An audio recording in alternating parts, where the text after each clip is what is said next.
be your host this morning. We're very excited that you're here this morning to join us on this virtual open day. And if you can stay tuned for enrollment, I'll share with you what the programme is upcoming over the next almost 90 minutes. So this morning, I'm really excited to share that we have some special guests with us on this virtual open day. Whether you have an admissions with us in process here at Green School Bali, or if this is your first time engaging with us, the programme today has lots of information and opportunities for you to learn more about us here at Green School Bali. Today on our virtual open day, we have a VIP guest, one of our students, a high school student who's been here at Green School since day one, since we were opened in 2008. So that's very exciting. But just as more people are joining the Zoom room right now, I'd like to give you some housekeeping on how you can get the most out of our virtual open day. So number one, we love it if you can put your camera on. I can see right now on the screen right now there's people with their cameras on, and we've got students there too. That's wonderful. So we love to meet you in this session. Later on in the programme, we will have some live chats with our leadership team, and it's really lovely for us to see you live on the camera for them to be able to talk to you. So number one, keep your cameras on if you would like to do that. And we do encourage you to put your camera on mute, please, so your speaker on mute. And we will be here, my team is in the background here to answer your questions. So any questions you've got, please put in the chat box here in the Zoom, and we will be answering your questions later in the programme. So let me share with you what you will be seeing and hearing today. First of all, you will be meeting our Head of Community and Environment, Kate Druhan, and you will also have a special guest again today, who is Sal Gordon, our Principal, our Head of Teaching and Learning, who will be here to share more about the Green School experience and the Green School Way, our education programme here at Green School Bali. I'm also a parent here at Green School. This has been my 8th year, and I'm very excited to welcome families from all around the world. Our mission statement is we're a community of learners making our world sustainable, and at the heart of that is community. So with that, I'm going to hand over to our hosts today, Sal and Kate, who will be sharing more about that. Kate is the heart of our community here at Green School Bali, and of course Sal is our principal. So without further ado, I'll be handing over to you guys. Thank you. Thanks so much, Leanne. Always excited, and beautiful opening. Hi, everyone, wherever you are in the world. Good morning, good evening, good night. Oh, some people waving. Beautiful. And we see some children on the call, which is beautiful. We love having a conversation with the children. Sal, good morning. Yeah, good morning. Beautiful Bali morning. Beautiful Bali morning. It's like this weather all the time, isn't it? It is. Paradise. You know, 8.5 years here now for me, and the memories that this place here, you might see we're in quite an epic building here. The memories that this place here holds for me are pretty amazing, from the learning experiences to the celebrations in the community, which is our heart of school. A beautiful place to be. You know, coming in this morning, it's Wednesday, right? It's Wednesday. I have a hard day with times, even though I'm on my calendar half the day. But there's always a feeling about Wednesday here. And we have Jalan Jalan on a Wednesday for our middle school and high school students. What's Jalan Jalan, Sal? So let's explain that. Real cornerstone of our experiential learning program. Experiential learning by doing, project-based learning, community and service, etc. Now, Jalan Jalan means we get out of school and out of campus and into the island and into the community and do our learning there and have an impact with our learning there. So you come to school on a Wednesday and there's this buzz of excitement of students going off to projects. Right now, they're probably not there yet. They're probably in our bio buses getting there. There's high school and middle school students surfing. They're stand-up paddleboarding as well. There's a diving club going that are doing coral restoration as well as part of that. I know there's a theatre group starting up a production. Green Master Chef, I think that's in middle school. So there's some cooking, seats to table happening right now. There's kids mountain biking. There's kids grease policing with the biobus Greenworks, so a sustainability project-based unit. The fast fashion make and mend class run through our high school arts teacher. There's also students doing internships. Right now, you come to school on a Wednesday and you're like, wow, is this really a school? Because our middle school and high school students are out in the community activating their learning. And when that happens on a regular basis, Wednesday gets a feeling. Yeah. And there's a particular excitement at school every Wednesday, and that's probably the high I'm riding right now. That's great, Sal. And actually, because it is Jalan Day, out and about, Yeah. and we love the idea that not only the campus is a classroom, but actually the island is a classroom. We have been able to claim a space in our beautiful Heart of I School don't know if building this is going to last because the we've students still are got out. some students on campus learning. Some are here, so- and actually I can hear the primary school assembly firing up yeah. this morning too in the background, so you might hear a little bit of that. Yeah. But just bringing us back to the program, we do particularly want to speak this morning about our upper school program, so middle school and in particular high school too. And as Leanne mentioned earlier, we have Harper joining us on the bamboo sofa, the bamboo chairs, very soon to share with you a student perspective on what the Green School learning experience really is. So we're looking forward to hearing from that and hearing more from you, Sal, on what the program itself looks like, how it's constructed, and why we teach and learn this way at Green School Bali in the world of today. So we're looking forward to sharing that with you and introducing Harper to you. But to really make the most out of this morning, we're really inviting you to share with us your questions or topics you would like us to cover, because we are going to throw to a package for you that we have put together, as Leanne mentioned, that gives you insights into the campus, so a little virtual tour, a conversation with a parent that has newly arrived in Bali. We have some information on visas and travel, because that's a hot topic in the world today. And also an introduction to our community centre team, so our admissions and onboarding and parent engagement group. So we have all of that coming up for you. And while that is playing, please do get those fingers working, open up the chat box. You all know how to use that by now, and put your questions and topics in there, because we are here for you and we want this session to be meaningful and useful for you. Students, children, also, if you have questions for Harper or for Sal, myself, please do put those in the chat. So we're going to go to this package in just a moment, but before we do that, Sal, maybe you want to share with our friends here how long you've been at Green School and what your background in Green School has been. Yeah, thanks. 8.5 years at Green School Bali. Remember the day that I walked in here with a really young family and my eyes wide open. I started at Green School in the middle school, taught a lot of mathematics, thematics, science. Actually, in the middle school, I taught Bahasa Indonesian as well, PE, arts, literacy. We trialled science-based literacy classes for a while. So I taught everything in middle school and taught a little bit of high school. Was head of middle school for 2 years, and then 2.5 years ago, I moved into the principal's role, about 6 months before COVID came and shook us about a little bit. So, yeah, I'm a passionate educator, passionate about revolutionising the concept of education, not just inside the school, but how education is looked at in communities and how it is a basis for how we build cultures. Really keen about looking at non-conventional ways of teaching and learning.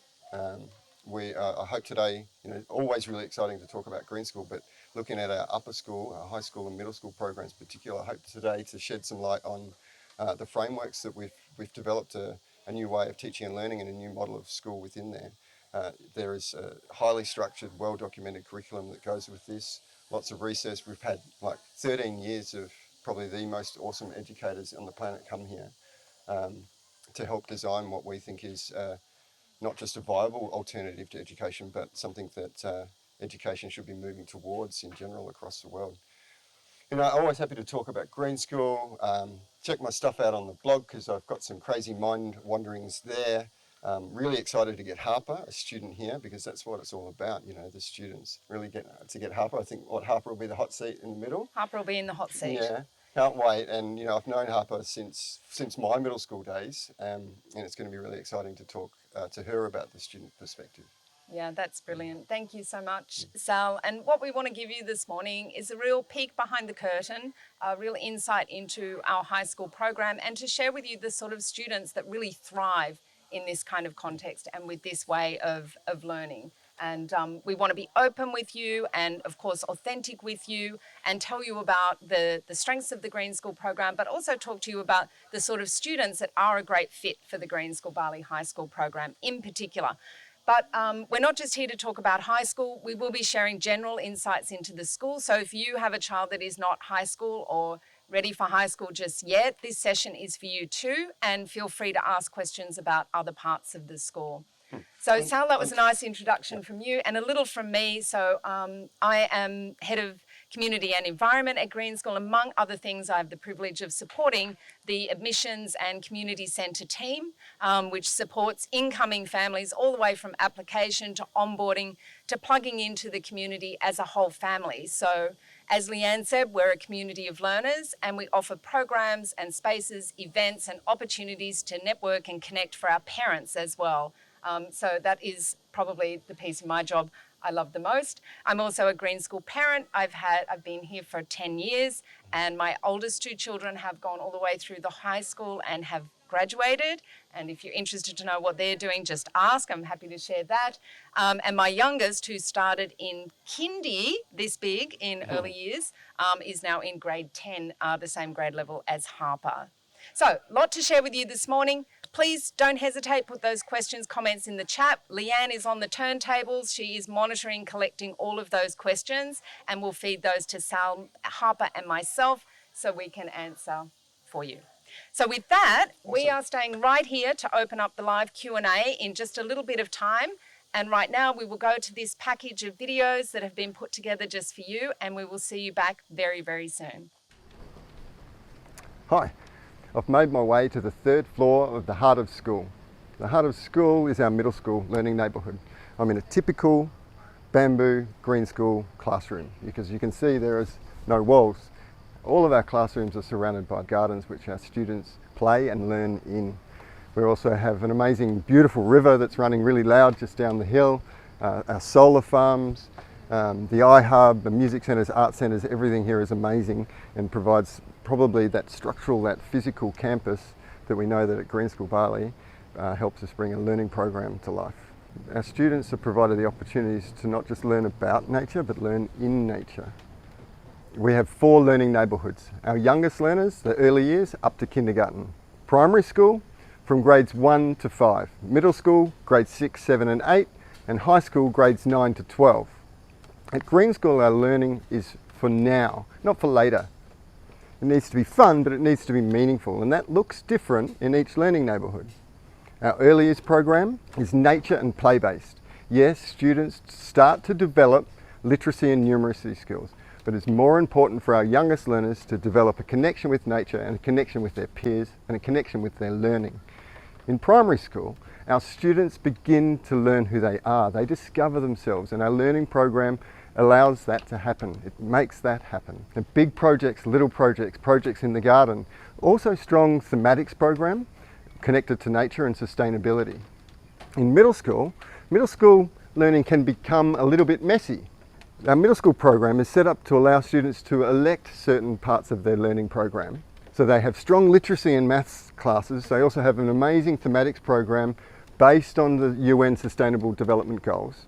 Our grade 8 students at the end of middle school do a capstone project which is based on their own sustainability passion project.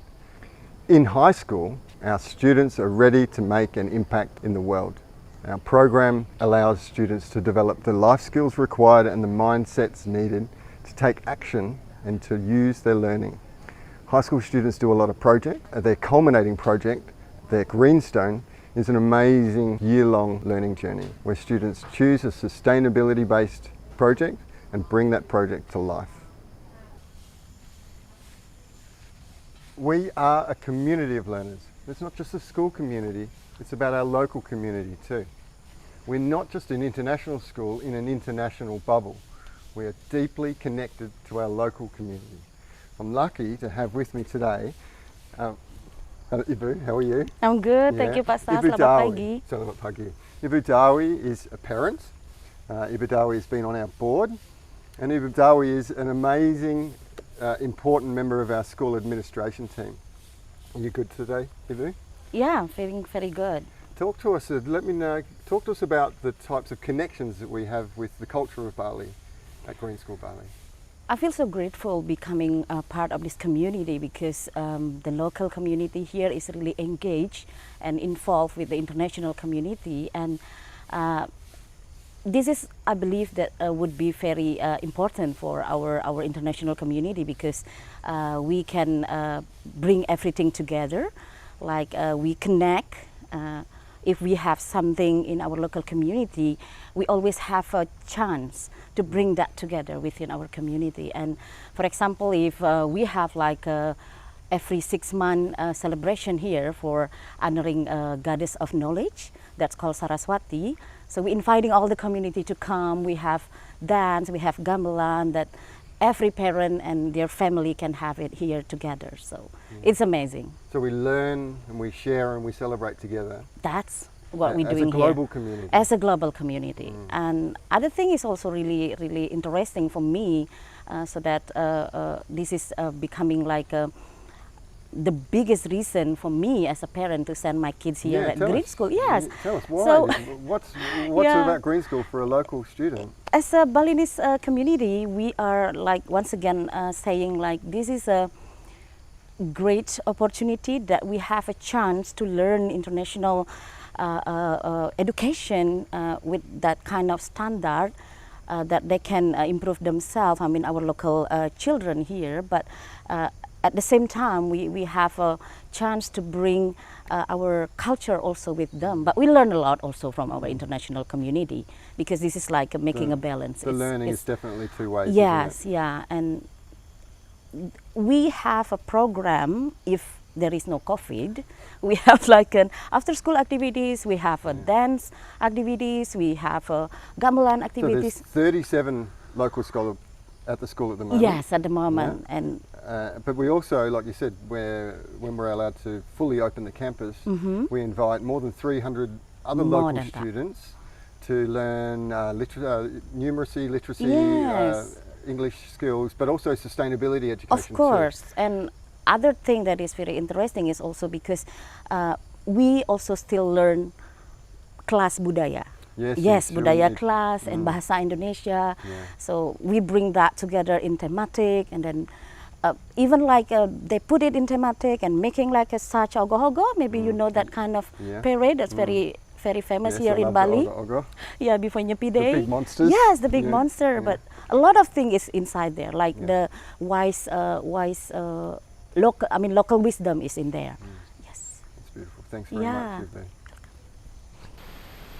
This is one of my favorite places on the campus. We're right down here by the river. Behind me is the Ayung, the Great Ayung River, and it powers right through our campus. It's a force of nature. It's also a source of energy. Right here down at the river, we have our very own micro-hydro system, the Green School Vortex. And this vortex provides a majority of the power that we use here on the campus, and it forms part of Operation Rain or Shine. So along with our other renewable energy systems, we try and offer a range of different learning opportunities for our children to see all the different ways Mother Nature can help power our campus, our community, and the world.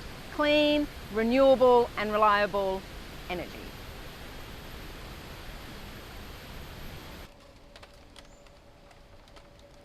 I'm here on the top floor of the heart of school, and this is home base for our middle schoolers. And you can see behind me here some of our renewable energy technologies.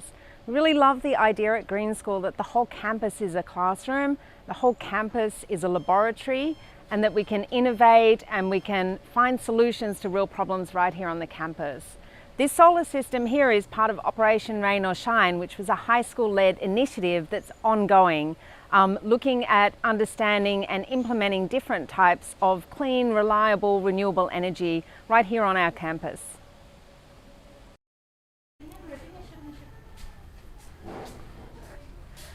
Everyone in our community has a part to play in making our world sustainable, starting right here on the campus.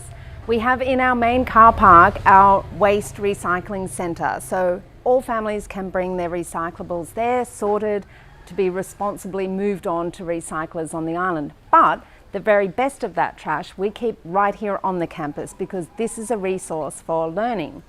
So in this area here in our Community Innovation Hub is Kambali. And in Kambali, we have resources here that can be used. So some of these products can be used raw for projects here on the campus that the students are involved in. But we also have some really cool equipment in here.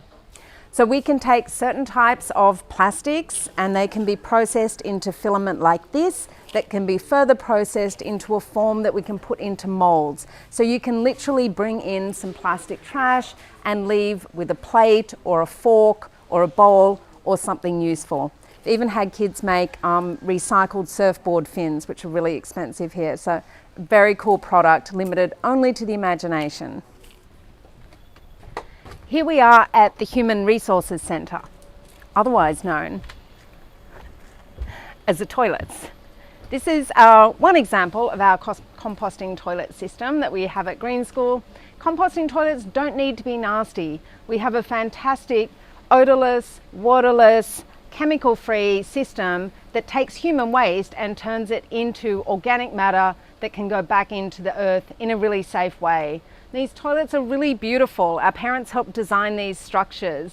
So they're super friendly, they're actually a work of art and really inviting even for the tiniest of people. That's our take on composting toilets at Green School.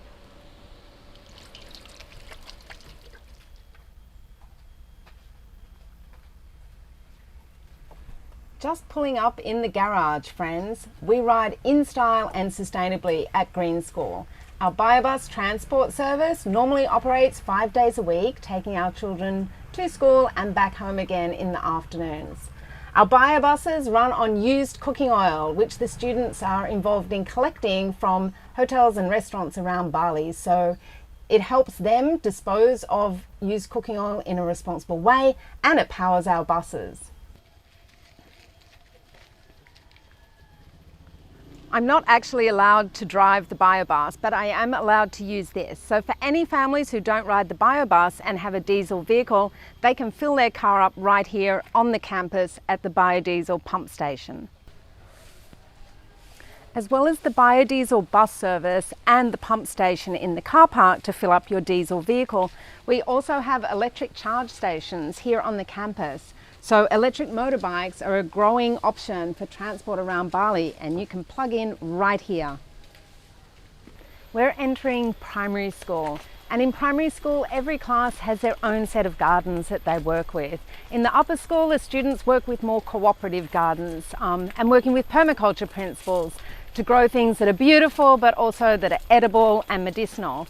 And right here in primary at a grade 1 classroom, we can see in the garden here we've got corn, we've got papaya, we've got bananas, we've got flowers bringing the bees and the butterflies, and of course always so quintessentially Bali, the lemongrass. Our campus is wild. It's intentionally rugged. We design it this way. This is great for kids, gross motor skills, but also their cognitive development. So everything is designed by intention, but we work with what is already here. On my left here, you can see these beautiful springs. This is where we hold special ceremonies during the year. It's quite a sacred place on the campus. It's really calm and very peaceful. On my right, in contrast, this pit of mud comes to life because this is the Green School mud pit. It's a really popular place on the campus. So yes, our children get in here. It's like baby elephants on a hot day, cooling down in the mud and the water. Also, while I'm here, over there is Grasshopper Grove. This was named by our early years students because this is a great place to go if you want to find grasshoppers, dragonflies and butterflies. No two buildings on the Green School campus are the same. Every single one of them is unique. Every single one of them is also a work of art. We're here in the Green School Yoga Studio.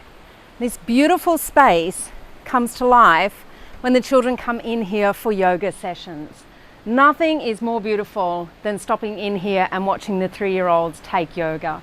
It is pure joy. It's a beautiful space. I can hear the river behind me here. There's a gentle breeze coming through here. It's a very, very serene and special place on our campus.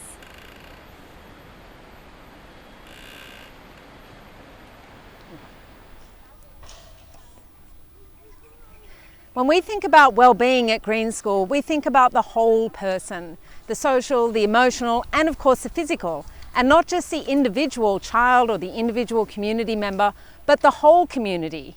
This behind me is the Arc. This is our community centre and our sports centre. So what goes on in here? This is a place that we gather that holds us for recreation, for presentations, and for celebrations. This is the Arc.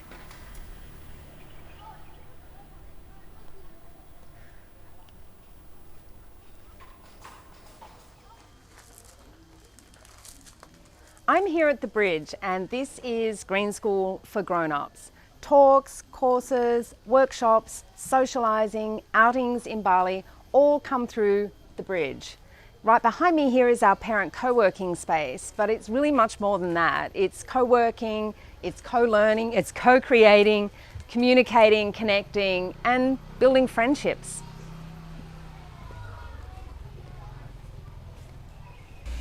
We really love the idea that Green School is not just for the children, it is for the grown-ups too. So being a community is very much an important piece of the Green School experience, right from the very beginning of the school, right through to today, even in the current situation. And I'm really happy to be here this morning in the Bridge, which is the Green School co-working space, with my friend Sanjana, who is a new parent to Green School. Just joined us this school year, and super nice to have a little chat with you, Sanjana. Thrilled to be here. I'm so happy to finally be a part of the Bridge and the Green School community. Great. So we have had to be really creative around how we build and maintain and nurture our sense of community during this time over the past 12 months in particular. So a lot of the things we ordinarily do to help parents get involved with the school and feel connected, we've had to find creative ways around to still hold that space and hold that sense. It's really valuable to us. So in coming here as a new parent and connecting with the community, the parent community first and foremost, you know, that's something we always hope and wish our parents experience when they're new here. And what's your experience been of that? You know, before we actually moved to Green School to Bali, we came in to spend a couple of days to see how the community works last year. And I have to say that for 1 year, we've been talking about not our son joining the school, but us as a family getting involved with Green School. Now that I'm finally here, everything that we talked about for the last year is actually coming true. In its own way, in its own different way, but I don't think it's less than anything else that would have gone place. So Yeah. thrilled to be here, and I can't imagine how much more active the community would be if we didn't have this pandemic situation to deal with. Yeah, well, that's great, and it's reassuring to hear that. You know, that's what we hope for our families, that they do feel connected and do feel part of a community and a movement, really. And we don't just hope for it, I guess. We try our best to sort of nurture that and nourish that in many different ways. Right here on the campus, we are opening up some parent programs, some outings for parents in Bali, called Truly Bali, to help our parents that have come from abroad to really connect more deeply with Bali and the experience there, as well as some events virtually and in person that we're running around really our parents sharing with other parents, Right. their know-how, their story, their background, their skills and so on. And then taking that further to then connect our parents to our students. So one of the things we do is try and facilitate mentorships from our parent community to particularly our grade 12 students, but also our grade 8 students on their capstone projects. And Right. that is just beautiful to watch that happen. And I think it's all part of the idea of wall-lessness, that wall-lessness is not just the physical way we arrange our campus and build our classrooms, but also the way we think about ourselves as a community, that it's not teachers in one group and students and parents are over here and that there's some sort of separation, but how can we find ways that work for everyone to create those connections? You know, that circle of trust, essentially what you're describing, is very obvious. It's there from the time I dropped my son off to the time I'm dealing with Bali and living in Bali, because I am new here, you know, so I do have to deal with, I'm going to say this, bats and geckos and everything else, you know, it's part of the experience. But it's not difficult. It's not been difficult at all because of that circle of trust. You know, I can reach out to anybody and have a chat with them about what's the best way to do this. You know, how do I react to this, and what do I need to do to think about this particular thing. So that circle of trust, it's very much alive, and it's one of the reasons why I'm so glad that we made this decision to come.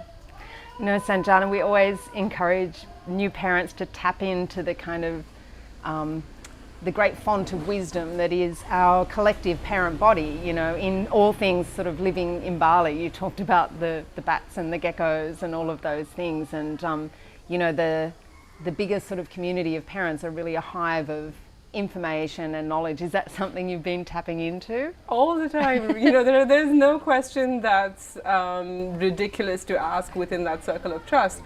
I can ask people where I can get the best mozzarella, to what do I need to do with bats, you know, what do I need to do with bug sprays, and every aspect of life that I can think about, whether it's medical to whether it's more superficial, I want my comfort food, what do I need to do to get that? It's all addressed, you know, and there are people there who have answers. 11 in the night, you ask a question, 2 minutes later you get an answer. You know, it's phenomenal. I can't believe that there is this circle of trust, and there's so much conversation that's happening. I think for me, apart from that fount of wisdom that you talked about, is the openness. There is no question that's ridiculous to ask, and I feel that. You know, I don't feel hesitant. I don't feel nervous about asking anything really to that, you know, within that circle. So that's amazing as well. You know, but I'm here every day, and you sometimes forget how incredibly beautiful and original this campus is. And I'd love to ask you about your first impressions, the first time you physically set foot on the campus here. You know, it was an incredible experience, but more than talking about my own experience and my husband's experience, because we had been exposed to the videos on YouTube, you know, we'd seen the TED Talks, we'd seen the website. I'd love to talk about how my son reacted to it. I have a 5-year-old, and we spent a day here at Green School. And at some point, 3 hours into spending that day, he turned around and he said, "Okay, but where's school?" And I said, "We are in school." He said, "No, but where's school? You know, the place where I'm supposed to study." And, you know, it took us 10 minutes to explain to him that this was his school, that he was going to be studying with cows and chickens and, you know, the vortex and the river and the bridge. That was his school. You know, that idea for me to explain to him that school can be as beautiful, as different from his imagination. He's only 5, you know, and yet that question was so strong, and that impression that it made on him was so vivid. I love that. Out of the mouths of babes. Yeah. But where is school? He was looking for the box. He was looking for the classroom. Yes. He was looking for the box. He Yes. was looking for Yes. the place where he could go in. Yeah. You know, the idea that there would be a teacher with a blackboard, there would be little desks, even, you know, little desks, because he's tiny. Yeah. But he was looking for that, and he just couldn't find that. And so he thought we were tricking him into saying yes, because we wanted him to agree to the decision as well. So he kept saying, "But where is school? You know, like, you're bringing me here to go to school. Where is school?" So that sort of, I think, clinched the decision for us as a family, that we wanted him to rethink what school could be. It was so important for us. I love that. And how about settling into school? How's that process been for him? Day 1, he didn't want to go in. Day 2, he didn't want to go in. Day 3, he complained because it was online school. He wanted to go back to campus. Day 4 onwards, I haven't heard, you know, a single complaint.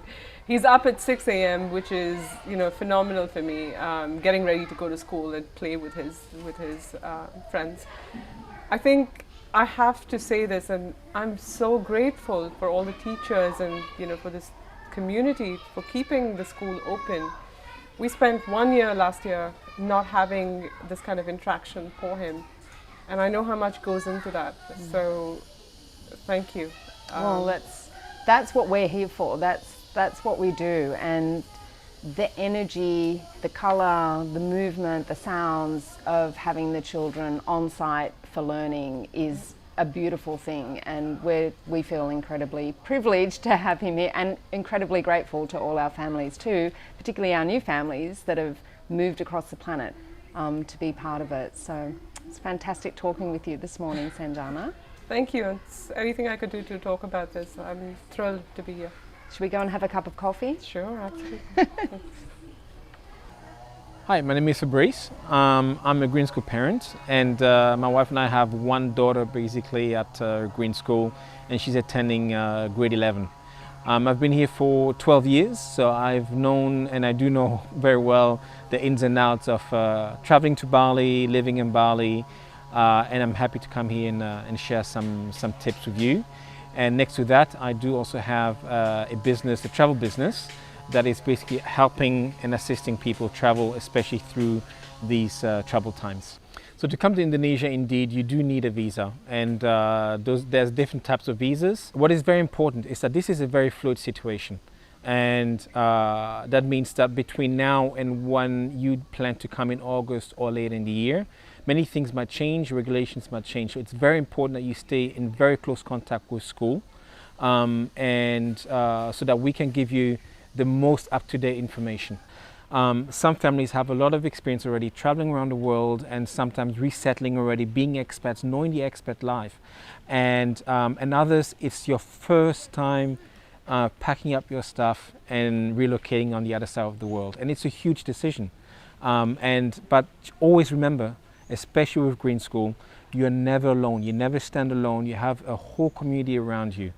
I personally, this is one of the reasons why I'm at Green School. It's this community life all around us, being as one, and that's just the beauty of the thing. Especially, and we've experienced that even more through this COVID time.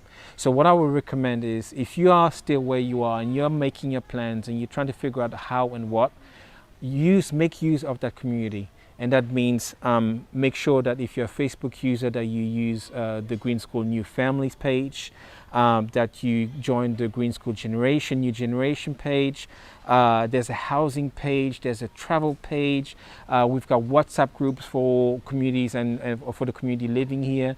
So there's so many resources, and you'll see the moment you ask one question, you are going to have 100 answers to your question. So make use of it. We're here for you, and we look forward to welcoming you. We are here for you. I'm Kate, and community is at the heart and soul of what we do here at Green School. The Community Centre team and I are the friendly faces who will guide you throughout your journey, answering any and all your questions along the way. From the moment you connect with us to the time you're here with us in the jungle of Bali, you're part of the family. We understand that making the decision to come here is a major one, and it's our job to make it feel as seamless as possible. We're so excited to know that you're considering Green School Bali for your family. Hi, I'm Leanne, Director of Communications here at Green School Bali and our admissions team. I've been at the school for the last 8 years now, and my daughter is in grade 5. As a parent myself, I understand what it means to pack up your life and embark on this journey to Green School. My job is to connect with families like you, our applicant families, and provide resources and events for you to feel informed and engaged with our community here at Green School Bali throughout the application and onboarding process. Once families like you are here, we help everyone stay up to date with what's going on in our vibrant school and community, so you can feel plugged in as soon as possible. I'm passionate about community and about engagement, and I'm here for you. Now let's meet my colleague in communications and engagement, Tian. Hello, I'm Tian. I'm all about community and communication. I'm really looking forward to keep you up to date and informed until you get here and beyond. Hi, I'm Pancha. I'm Admission Manager at Green School Bali. From the moment you click send on the first email, I'm here to help guide you and your family through the step-by-step admission process. I have family with questions on the process, send friendly reminders, and help our leadership team review application. The best part of my role is sending family good news when the application has been successful. That's my favorite thing. My other favorite things is finally welcoming you all in our jungle school on the orientation and start your Bali life and Green School life journey. We're the Green School Community Centre, and we are here for you. Back everyone. I hope that package was useful. We lovingly put it together for you to give you a few more insights into the parent experience, the campus, and getting to Bali, as well as that little piece at the end to introduce our community centre team to you. So the people on the end of an application and to support families to get to Bali. So welcome back. We're here now. We have some questions. Thank you so much. Keep them coming. This session is for you, this live Q&A part, the piece we love the most, actually, about these virtual open days. I'm very excited to have joining us here on the bamboo settee, Harper Penrose, a high school student who has been at Green School since day one. Here she is, drum roll. Yeah. Drum roll. Yay, welcome. So welcome, Harper. And Harper, thanks so much for giving Sal, myself and all our friends out there some of your time this morning, which I know is precious as a high schooler.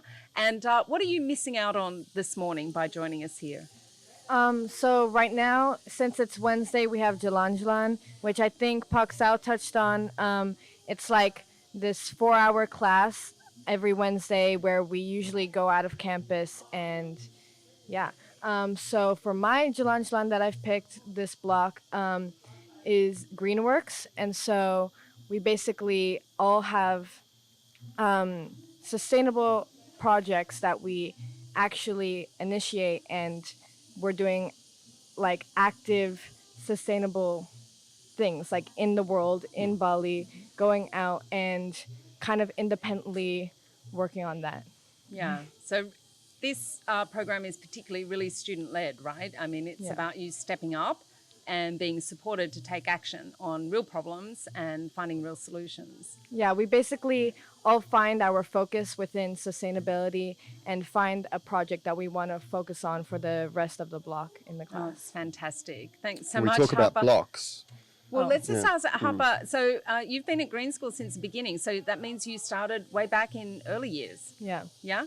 So for all of you out there, particularly the children, if you have questions, Harper is your friend. So please keep those coming. I can see we have a couple of questions from the children, which we're looking forward to answering. But also, if you have children that aren't high school level, even though that's particularly our focus today, Harper can help add some colour to questions on that as well.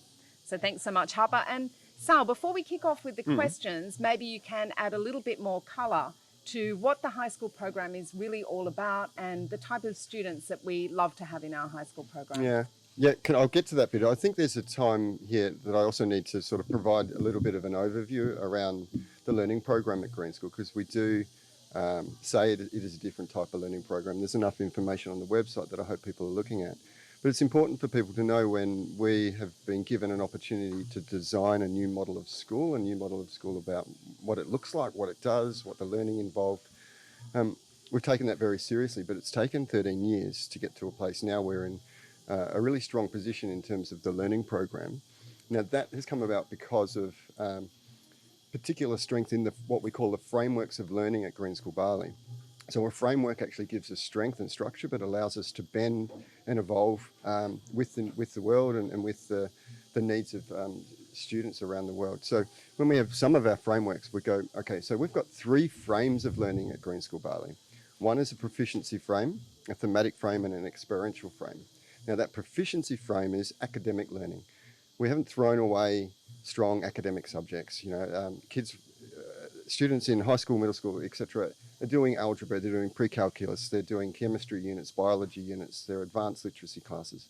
The thing that makes our proficiency program in high school particularly different is that students can choose different threads, choose different levels, and activate their learning in terms of academic learning in science, literacy, maths, just like at any other school, but probably sometimes with some more funky, like boomerang maths, funky classes.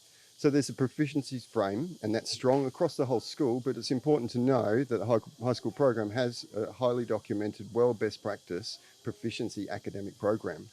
And then there's thematic learning. Now we believe that learning inside a school should replicate what's happening in the real world.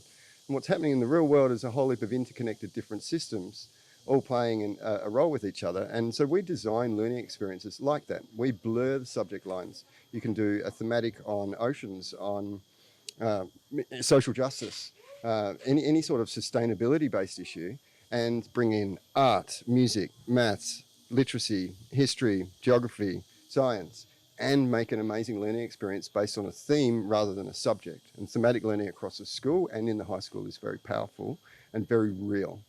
The other framework, experiential learning, which we've talked about a fair bit in terms of Jalan, but there is a lot of experiential learning. It is one of our big highlighted areas in our pedagogical statement that we learn by doing. Now, Harper's already talked about students activating their learning and doing something with their learning. When I went to school, I didn't do anything with my learning except for pass exams. That's the only thing, I'll be honest with you, that's the only thing I did with my learning at that time, and I got a number at the end of it. Our students at Green School Bali activate their learning, they're supported and guided in that way, they activate their learning and they do something with their learning now, which is what the world needs, and that's what a school should be. So proficiency, thematic, experiential, giving us frameworks of learning that we're able to evolve different amazing learning programs, but with structure, with world best practice around learning outcomes, scope and sequence, etc., etc. There are other frameworks, and I could talk all day about it, but I think before I go into, what was the question you asked me to talk about anyway? Well, yeah, we can't come back to the question, but that's fantastic, Sal, and thank you for sharing that, particularly in a way for us non-educators to I hope it's clear. There's a highly documented curriculum, well best practice, developed by awesome educators, and has strong academics, but also so many opportunities to do real projects and activate their learning right now. Fantastic, and led by a very passionate educator who's on a bit of a revolution. Do a little bit of love for teaching and learning, non-stop. But this, Sal, just spinning off what you just said there, Harper, interested to know with the high school program how many choices you have in terms of, Sal mentioned, building your own kind of learning pathway, your own voyage through high school. Some things you have to do, right? You need certain credits to be able to graduate with the Green School diploma, but how many sort of choices do you have, just to give our friends a sense of that? Well, it's not always exactly the same, but this last block, I think we had a lot of choices for each class. We have around 5 to 7 classes in our schedule, and then so you need to choose 5 to 7 courses, basically. And then there's options within. We just have colors for each time period of a class. There's your purple class, and there's your yellow class, and people have different classes within that. And so, I don't know. I think there's 10, 15 choices for each of those. There's a lot of choices. There's a lot of choice. A lot of choice. Yeah, it's a lot of choice. Okay, that's great. Well, let's jump to the questions. I didn't even finish the question. Okay. I didn't even, yes. and I've forgotten the question though. This is a conversation, live, non-scripted conversation, everyone. The question was really about giving an overview of the high school program. So the intention, but also I think it is interesting to share, what we're looking for in applicants to our Green School program, the children that do the best in our Green School environment and learning. I'm sure I was actually getting to that. You were getting because to that. It's definitely linked to another framework, and it's a pedagogical framework. Pedagogy is the how of teaching and learning. Which is real. We want to provide real learning opportunities that are relationship-based, experiential, authentic, so connected to the real world, and starting local but moving global. So real, R-E-A-L, keeping it real, and our learning program are all based on that, in particular in high school. And I suppose it speaks to the type of students and families that we're looking for as well. We want those real families that see a need for change in education. We want real students who are able to activate their learning and take the opportunities that are available to them. We can't be everything here as well, so we want people that are realistic about the opportunities at Green School, but know that you're probably not going to play in a string quartet here. You could, I'm not saying it's not going to happen, but you probably wouldn't move to Bali to join the string ensemble. How's the word go? Ensemble. Yeah. So activated learners, forward thinkers learners, learners that are part of our community. A big part of that is this community of learners making our world sustainable. Making our world sustainable is a pretty big task that we're putting on ourselves as a community, and we don't force it onto students, but we provide the opportunities wherever that fits in their life, whether it is fast fashion or it's water or it's personal sustainability, community things. We do sustainability is something that we like to see in our families and our students, to have a sustainability mindset. The program's intentionally designed to provide student choice, but there's also an intention in there that where students need to activate their learning and be a part of that process, and families and parents are a part of that process as well. Yeah, thanks, Sal. And I think that's the flip side of providing that choice for students to build their own kind of voyage through high school right through to graduation. And with that comes a sense of responsibility with that autonomy that the students get. And they are the sort of students we're looking for. And it works, okay? This works. We've got students graduating every year, grade 12 students. I know there's a question in here, where do our students go to university? Wherever they want. And we're changing the conversation about university placements and pathways after secondary school, where we see Green School Bali as a place where universities will start coming to shop for our students rather than our students having to go to universities. Well, let's jump into the questions. And I do want to start with the question from Lewis, because this is from a child, from a student. And maybe Harper, you can answer Hi, this Lewis, one. give us a wave. Where's Lewis? There he is. Hey, mate. So Lewis has asked a question, if we have a laboratory at Green School, and Lewis is particularly interested in chemistry. So what have we got in the way of laboratories? Because we've got the traditional, but we've got the quite innovative as well. Yeah, so actually behind us, in the building behind us, we have a science lab, particularly for high school. And we have multiple science teachers. We definitely have chemistry class.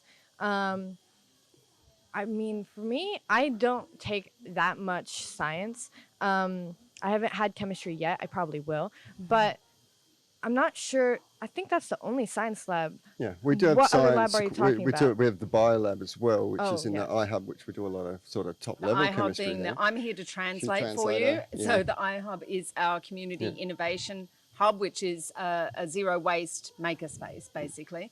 Yeah, but it's also a laboratory. Yeah, there's different opportunities for advanced, intermediate, even sort of entry level biology, chemistry, physics across the high school. But Harper's probably more interested in some other things. So she's been able to design a pathway around science a little bit, even though science is her world. I like science. Yeah. I just. We're also really excited. You know, we're recently brought into the Education in Motion network, and Kate might have to translate that as well. But, you know, being part of a global network of international schools, which includes Dulwich colleges and the Dehong network in China. Green School Bali is a very happy and proud and strong member of that group now, Green School International, I should say, because we've got some amazing things happening in New Zealand and South Africa right now with Green Schools as well. But with that comes strength. We hope to build an environmental science centre that will really focus on the environmental sciences. That's why we're going to call it an environmental science centre.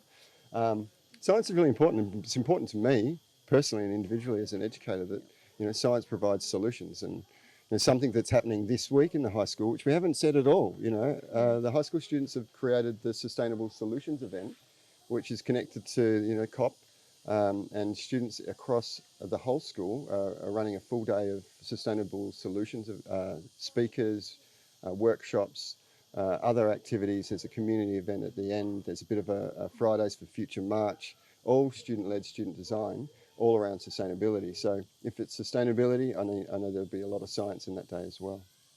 That's great. Well, Lewis, to wrap that up for you and answer your question, we have more traditional science lab, although of course in a bamboo building, like everything at Green School. We have two labs right behind us here that Harper mentioned. And actually, I don't know if we have our friends from New Zealand, the Parrots who founded Green School New Zealand, if they're out there, they actually donated that laboratory to Green School Bali as a gift, which was just absolutely brilliant.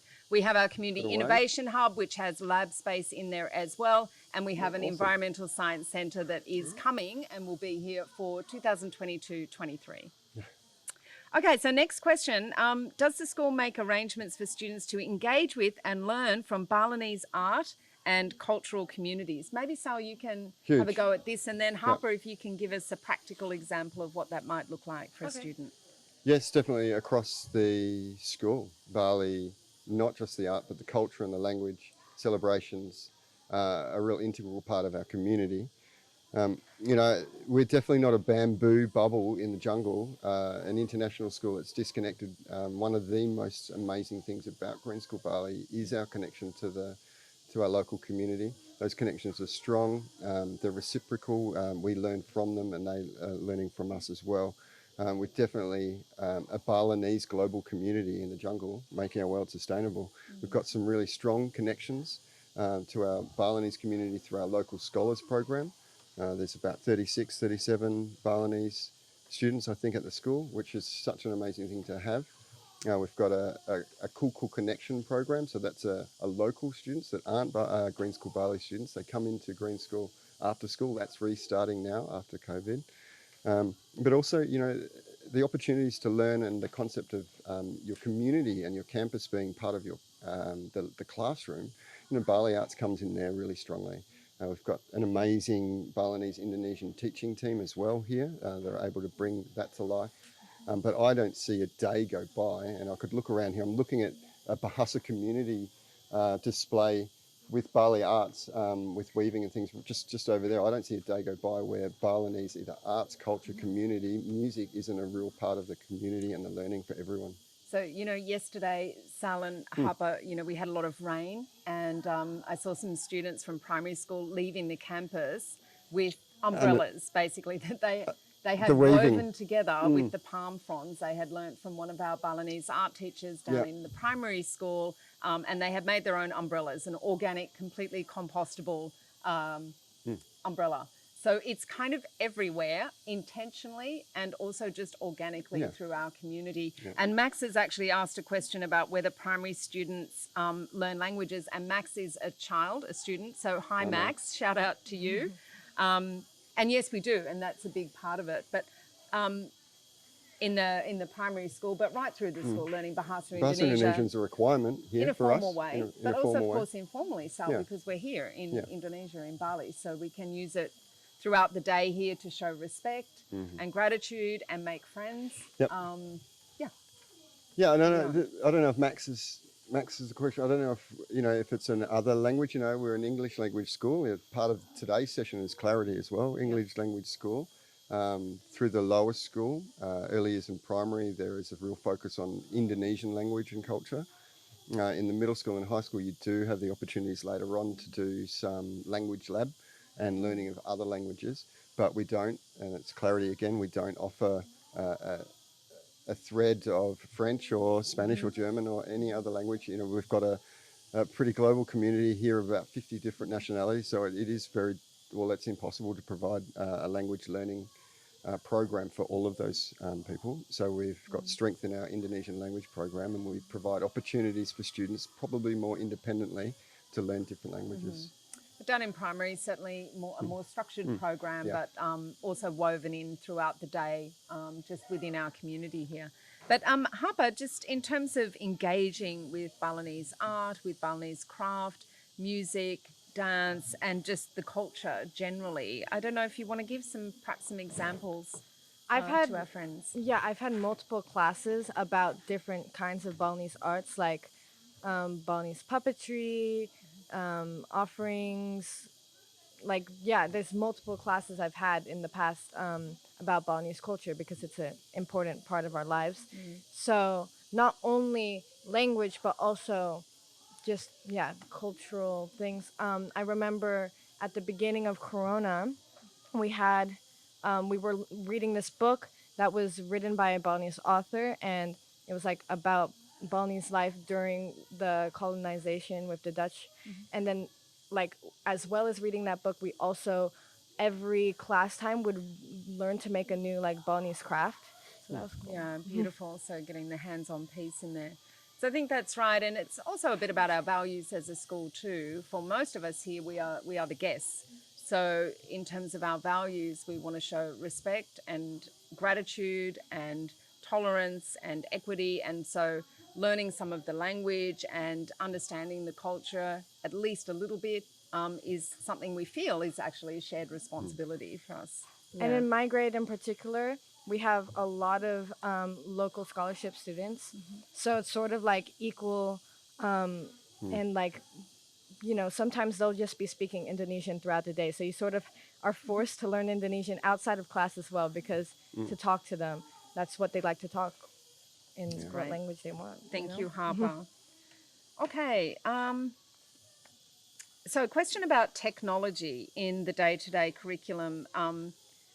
Right across the school, I guess it would be good to give a perspective. I know this parent, Ginger, hi Ginger, has children that are primary and middle school age, but we can touch on high school too. So maybe Sal, you want to start with that? Yeah, well, we do have access to IT-based learning opportunities through through summer primary school. It really picks up, I suppose, in terms of access and utilising tech for learning in middle school and high school. All our middle school, high school students bring their own laptop device.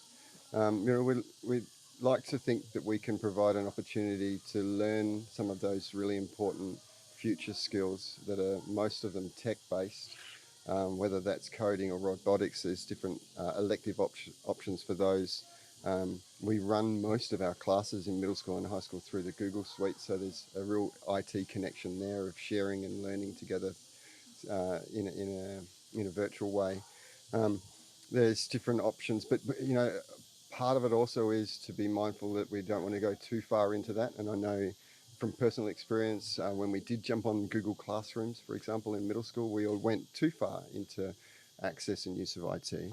And we had to pull it back and get the old pens and pencils out again. So we want to keep forward thinking, but we also want to keep our feet planted firmly in the mud and connected to traditional local wisdom solutions as well.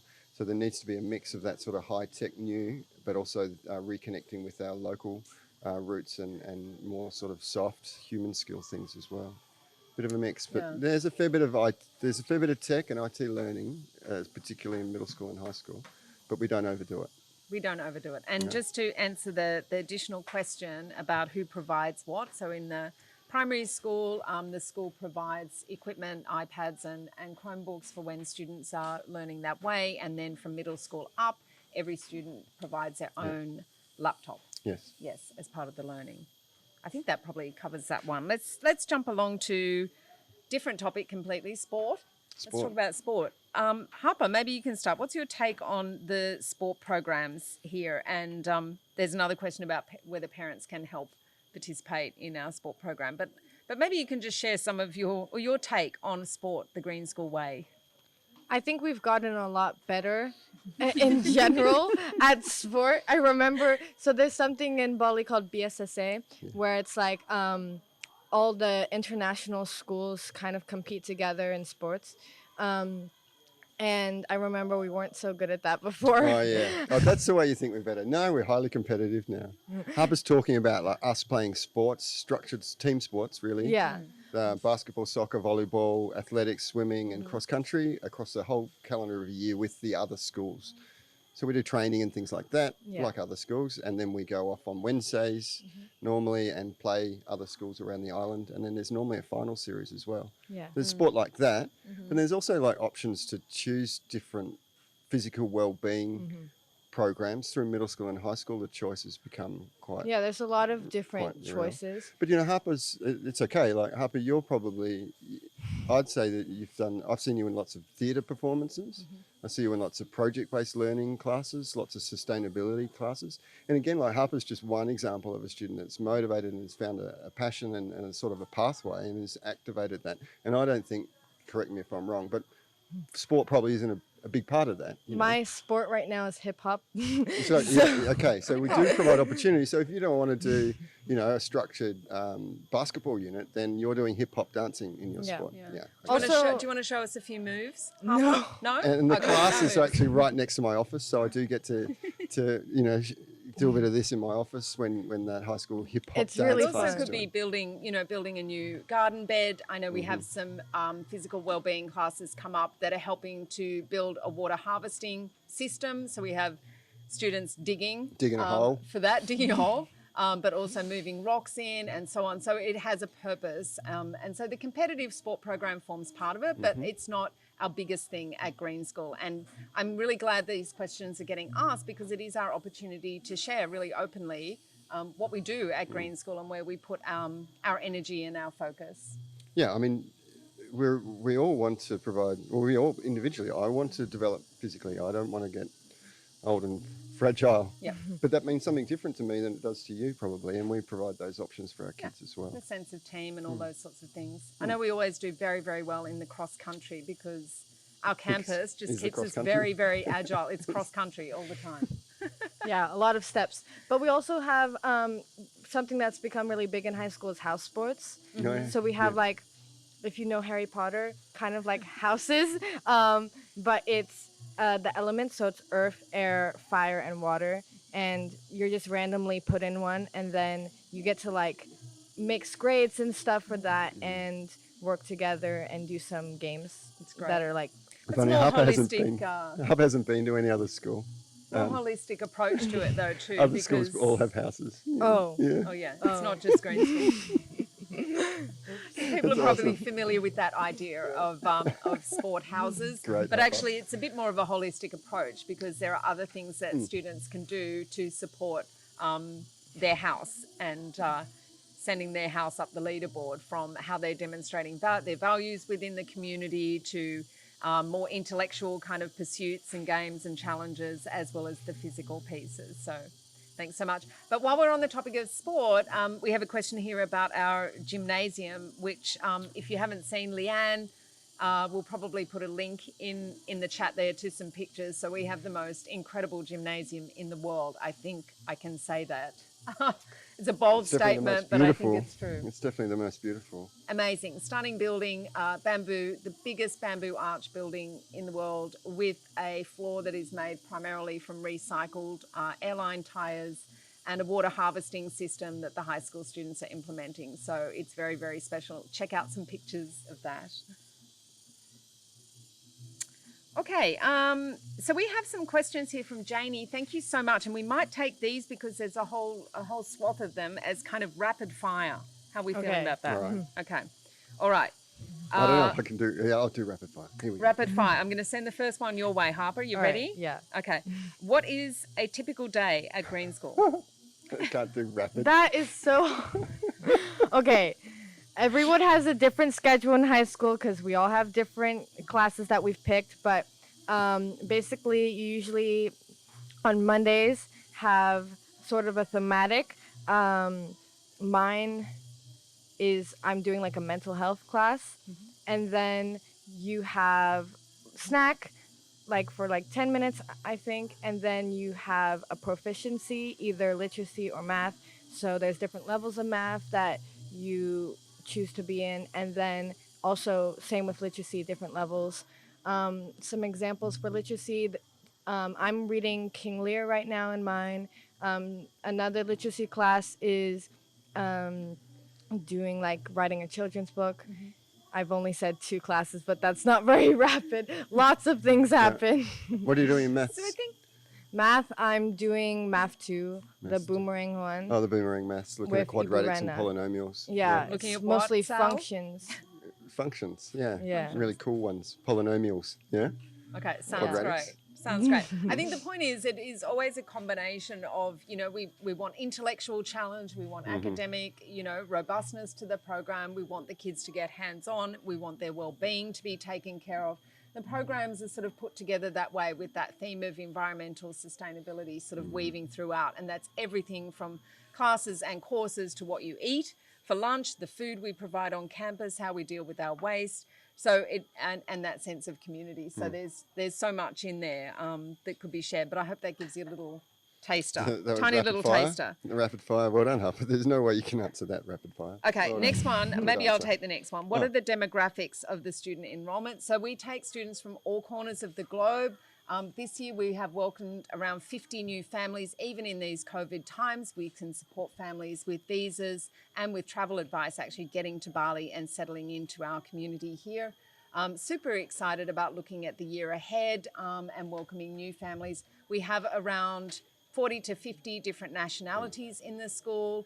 So people come from all corners of the globe. Mostly they're moving to Bali to come to the Green School, which is very exciting for us and for those families, except for our Balinese families who are here long term, those children that are on scholarship that Sal mentioned earlier. What we're looking for in our students, particularly in the upper parts of the school, are children who want to be at Green School. Children who will do well with the sort of structure and the autonomy that we give students and are ready to step up to that with a sense of responsibility and enthusiasm for what we offer. So I hope that answers that question. That Sal, wasn't very rapid either. here we go. I'm going to really do this rapid. All right, see if you can do this one quickly. Okay. How do Green School grades perform on college entrance exams?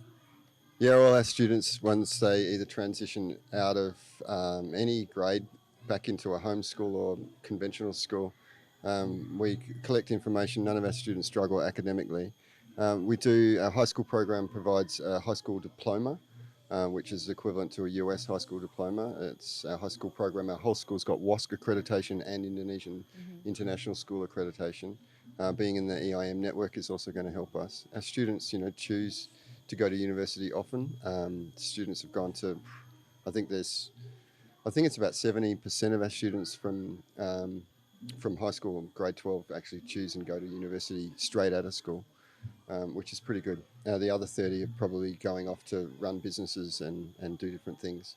The grades transfer fine. It's often a challenge, to be honest, it's often a challenge, with 40 or 50 different countries. Our grade 12s at the moment, 20 of them, they could all be going to 20 different countries and 20 different university things. So matching them up for the next step, whether that's university or not, is a focus for us.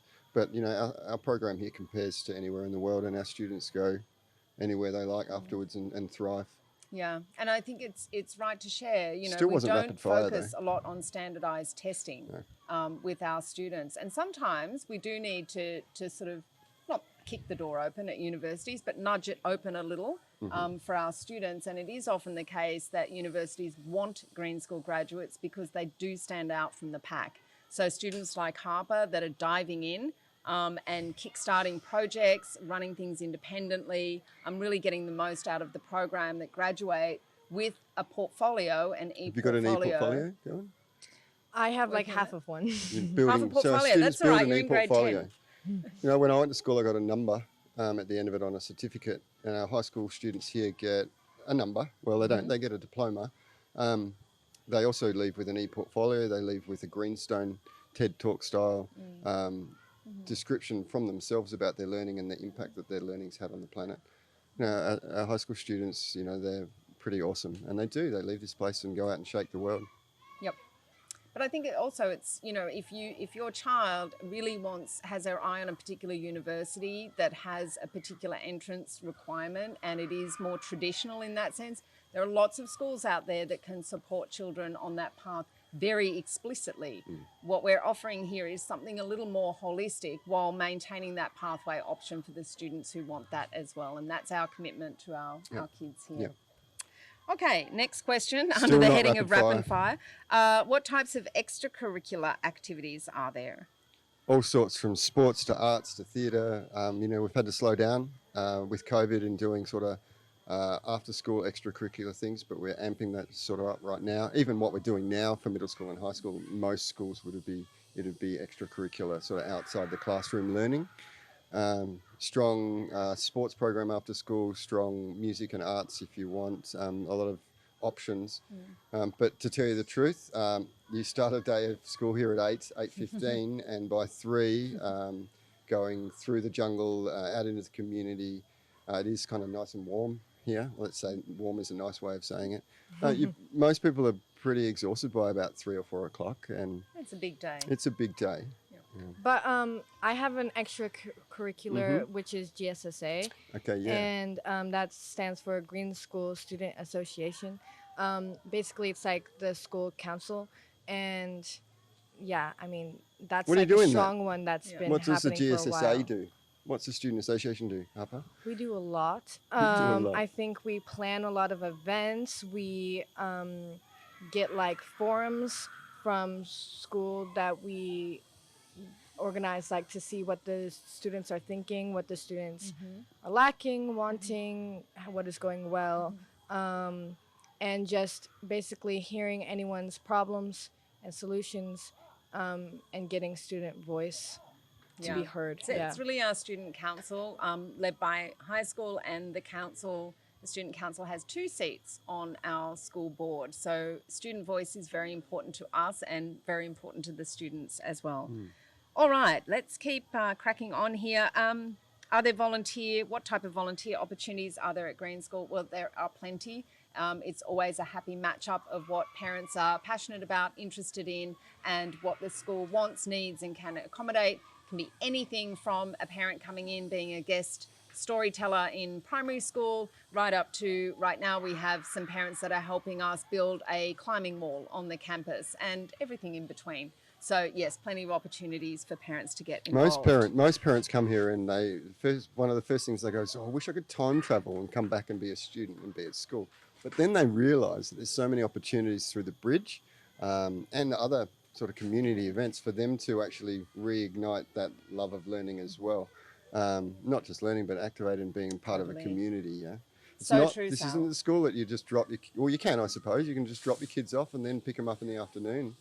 You can do it like that, but there are so many opportunities to, like I said before, you know, when you create a new model of learning, you want the community to be a part of it. You want your school to be a part of the community, but the community to be a part of your school, and parent learning, parent involvement, parent volunteering, whatever it is.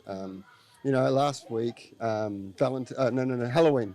Halloween, we had the early years parents come in and design the trick-or-treat journey for our early years students.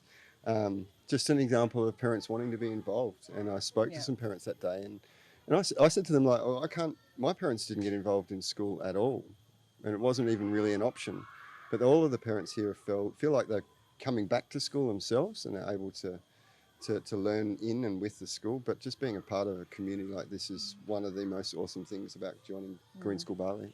Yeah, that's so true, Sal. Thanks for taking a minute on that one.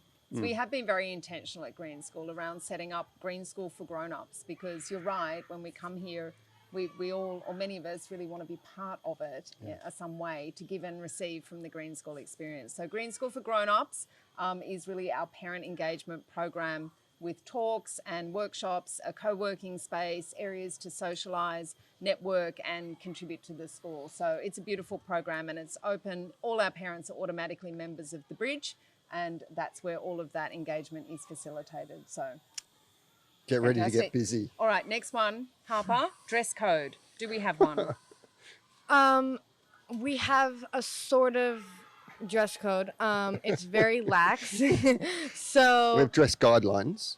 dress guidelines, right? It's not very strict. And it's nothing like, oh, you need it to be below your knees or anything like that. It's more like, just don't be naked and don't. There's a little more to it than that, to be fair.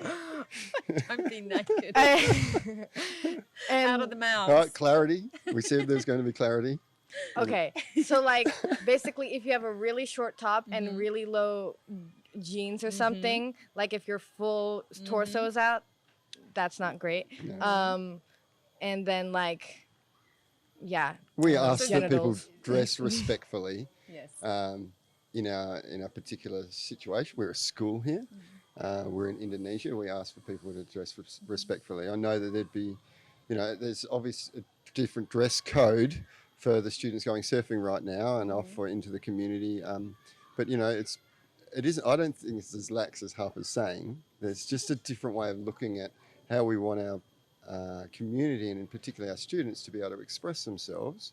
And we don't want to have a uniform here. But with that, we're opening up the options for students to dress how they like, but we'd provide the opportunity again to make a responsible decision about that and be respectful with their choice of clothing when they're at school. Yeah, good answer.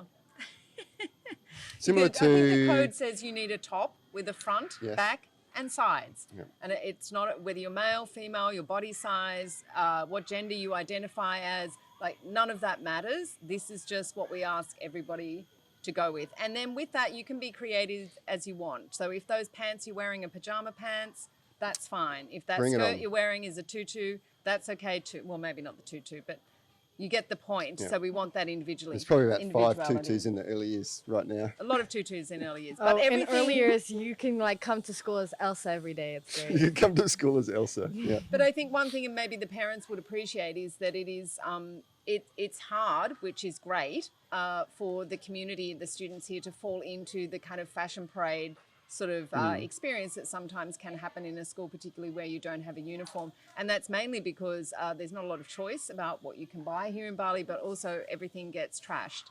Not Everything trashed, gets but trashed in the jungle. It's hot. We get in the mud. It rains, right, Harper? It's not gentle on the clothes here. Yeah, I mean, I guess it depends who you are.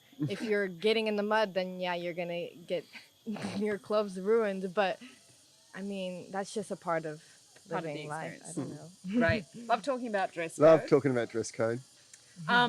quick one, and maybe I'll take this one. What type of social activities are there? Not sure if that's for the students or for the parents, but of course the students, you know, will connect with each other, organise their own kind of things. The school sometimes will put events on as well for the students. And for the parents, there's quite a bit that is organised by the school for our parents to connect up with each other, meet each other, and to really feel part of the big Green School family. We know it's a big deal when families are moving from abroad.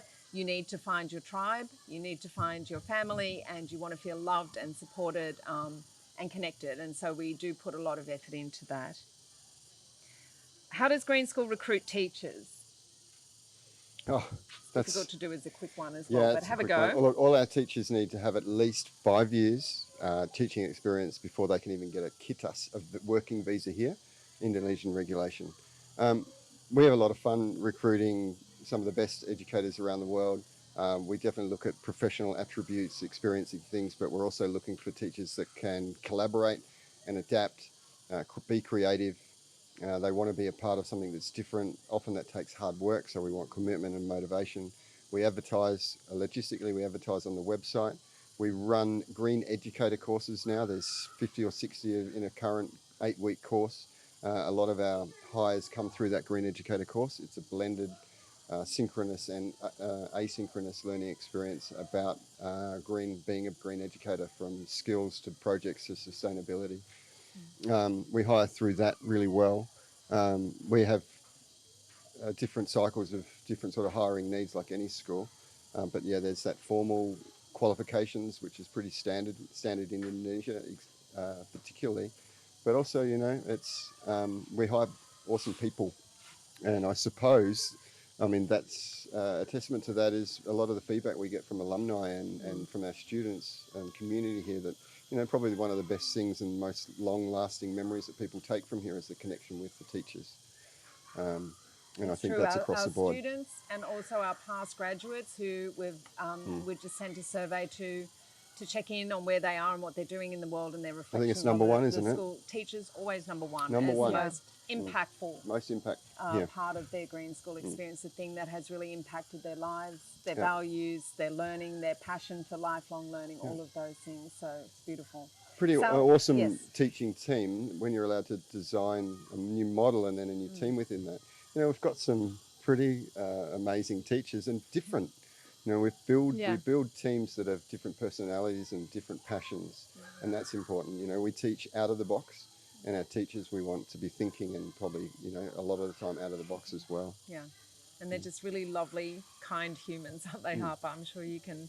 Yeah, I think the best part about being at Green School is the people, but especially the teachers. I don't know. Except for that middle school maths teacher you had.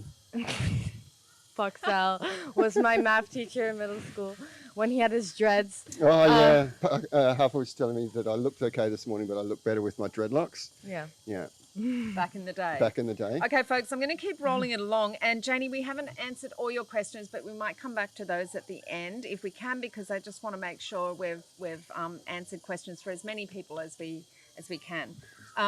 So one from Melanie: how many students in a class? Take it away, Sal. Always less than 20, basically, but a lot of our elective programs allows middle school and high school classes to be smaller, less than 10 a lot of the time.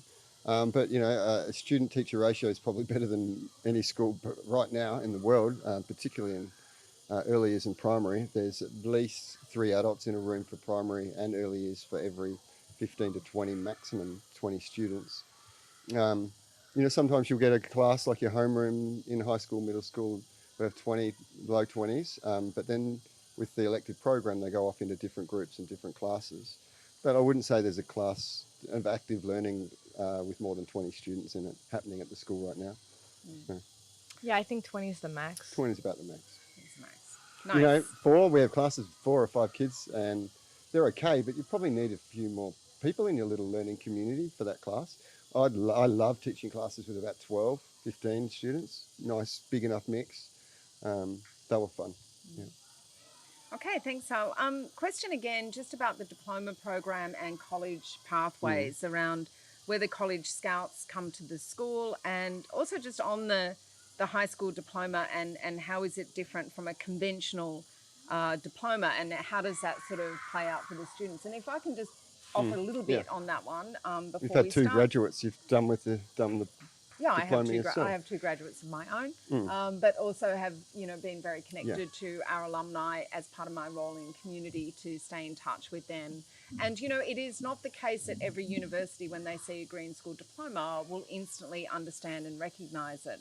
But we do know a few things. Number one, where Green School students have gone to university or college, they inevitably want more Green School students. We know universities are looking for something different these days. As an admissions manager said to me from a university in Canada, Kate, I have a pile this high of straight A students that can play the violin.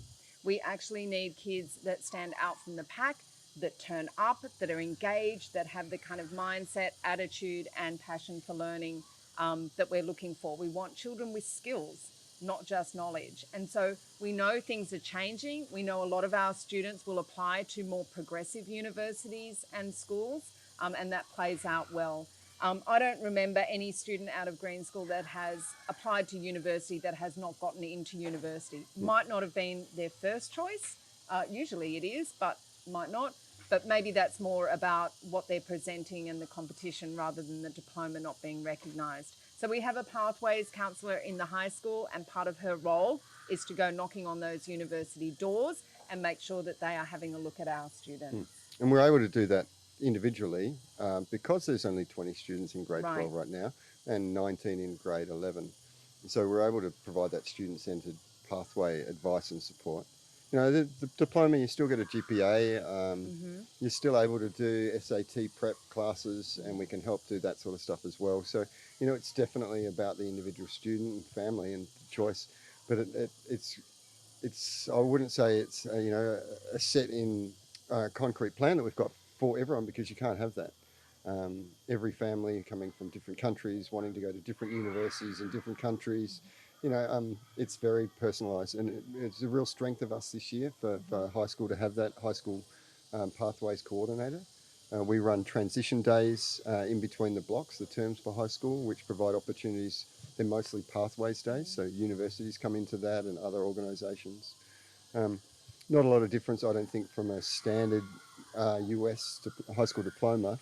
Very different to an Australian, ATAR score. I think they're still doing them, or an IGCSE or an IB sort of diploma. But like Kate said, we're actually learning as we go and building strength in that in terms of providing that individual support for where a student wants to go. As students go through the high school program like Harper, in making those choices, each time the new course set starts, they are choosing courses that will give them credit in the core subjects that need to be covered in order to get the Green School diploma. So students are building intentionally their pathway, and if they want to pursue a degree in the science field, for example, then they need to make sure they are taking enough of science so that they're going to be looked on favourably in their application. But you need to complete a set of credits successfully to get the Green School diploma, and the school can show that, can demonstrate all of that to universities. The program is robust and it's rigorous and it's academically,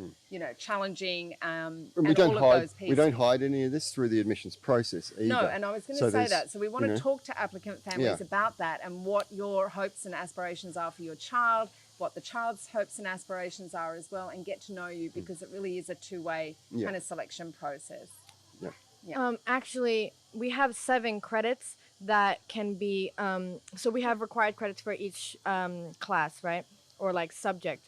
And then we have 7 credits that can be anything. And that's sort of like, you get to choose what you are passionate about, and you put more credits into that. So then each person's diploma and credits are a bit different. Yes, no two the same, but there's a central core that runs right through.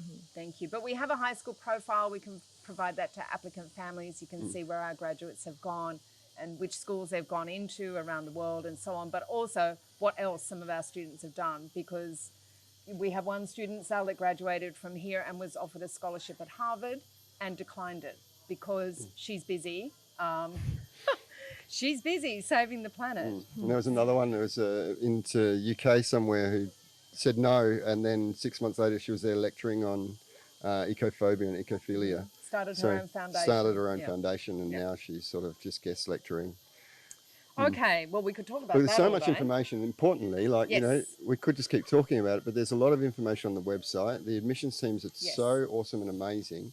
This isn't the end of a conversation about a possibility that Green School Bali could be for you, but it's just really the start of a two-way conversation where we're able to share authentically all of the valid, real-life information about any of the programs here, but keep you connected in terms of deciding whether the Green School Bali is the right fit for you and your family.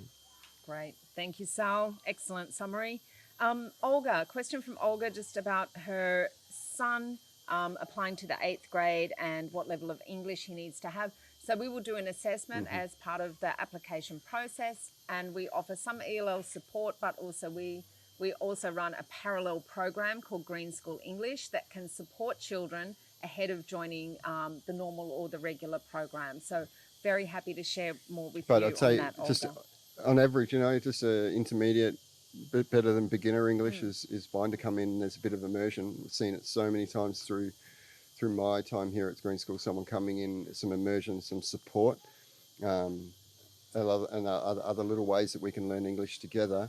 And then I see at the end of the year, we're all sort of crying in the school hall watching them do Quest or Green Zone presentations in English better than myself. So, yeah, there is support, but we go through that in the admissions process. Great one, thank you. So I'm jumping around a little bit here, but I just want to pick up a couple of additional questions from Lewis. Thank you, Lewis. Lewis is on track to be doing calculus in 10th grade.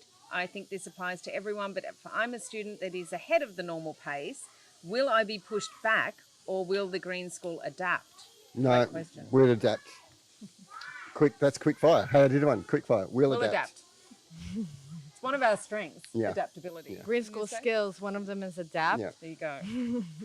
Thanks, Lewis. And just a question about masks as well. And so in Bali, and this is a requirement by the Indonesian government, so when we are in classrooms, we are wearing masks. But for physical well-being, sort of things outside the classroom, on the field and in the gym and so on, we're not wearing masks. Yeah. Here right now in Indonesia, it's a requirement to wear a mask outside of the house. But as you can see, we're not crazy about it, and we're very human about it. So, yeah. We have the benefit of this incredibly large campus, with open no air. walls. All our buildings are wall-less and open, so it's really positioned us really well. But it's not 8 hours. I wanted to say it's not 8 hours of wearing a mask. No. And just a question about vaccinations, and most of our staff and faculty are fully vaccinated, just to answer that question. That is a quick one. Can answer. Oh, you win the quick fire. Here's another quick one from Kelly. Thank you, Kelly. Is there music, brackets piano, or piano school on island? Yeah, sometimes there's music, piano-based, keyboards. We've got keyboards. The wooden pianos or similar don't really last that long. High school band that looks differently all the time. There's some keyboards in there. There's lots of music teachers external to the community as well. If you're an amazing piano player, there'll be chances for you to continue to be an amazing piano player here. But we do not have a grand piano. No, we have don't keyboards. have a grand piano. But we have lots of instruments. Music is big at Green School. I mean, in primary, every year we would have our grade as a band and we would perform songs. And in high school, music is always offered. We have marimba, which is this mixture between drums and piano with wood, and it's this huge orchestra thing. It's really cool. It is very marimba. Cool. Love marimba. Yes. If you're also on the piano, you'll love marimba because it's very sort of similar. But yeah, music's a big part. And I was talking about it the other day at the Green Educator course. I reckon that every school in the world, those music classrooms, those doors need to be open because it's such an amazing part of Green School. You come in, you can hear the marimba, or the primary assembly this morning, there would have been a class band on there. Music's a big part of life, and this school is connected to the real world, and music does help us do that. That exploration of the creative self, it is a big piece of the Green School learning experience. And connecting together. But it's also community building. Yeah. Yes. Yeah, the times that we dance together with bands, live bands, and the times that we share and our learning and celebrate our learning, music's a big part of this. Yeah. Okay, do we have a swimming pool on site or is there one locally? Thank you, Nikki.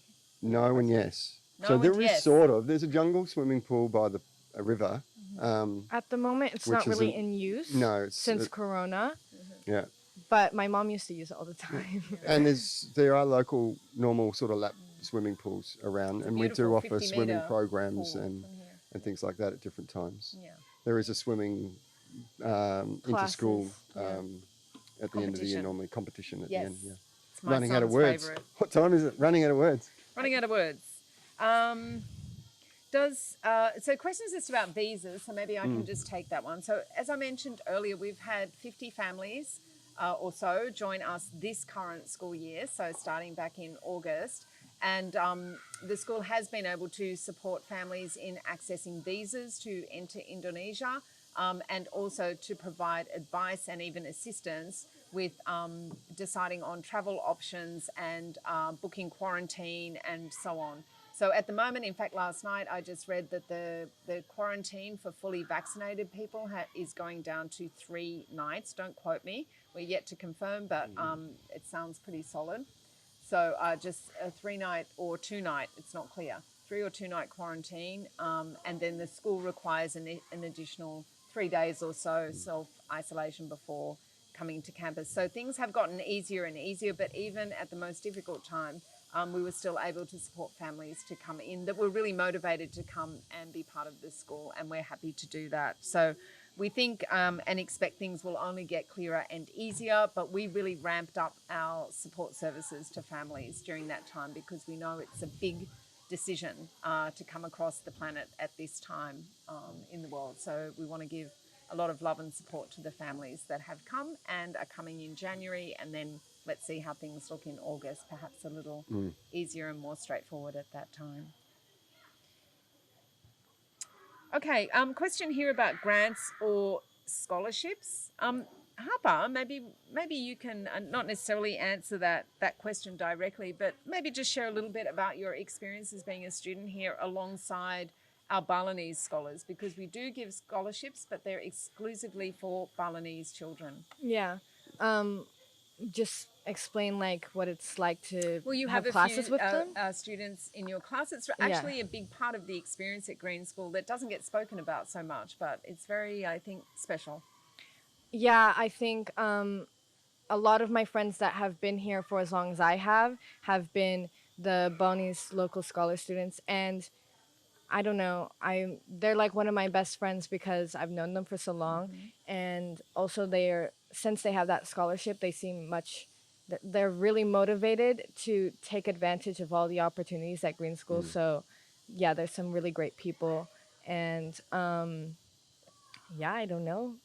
I think it's a great program. I'm really happy that it exists because those are amazing people that deserve to be at school. Yeah. At this school. And So actually, Green School gives a lot of scholarships.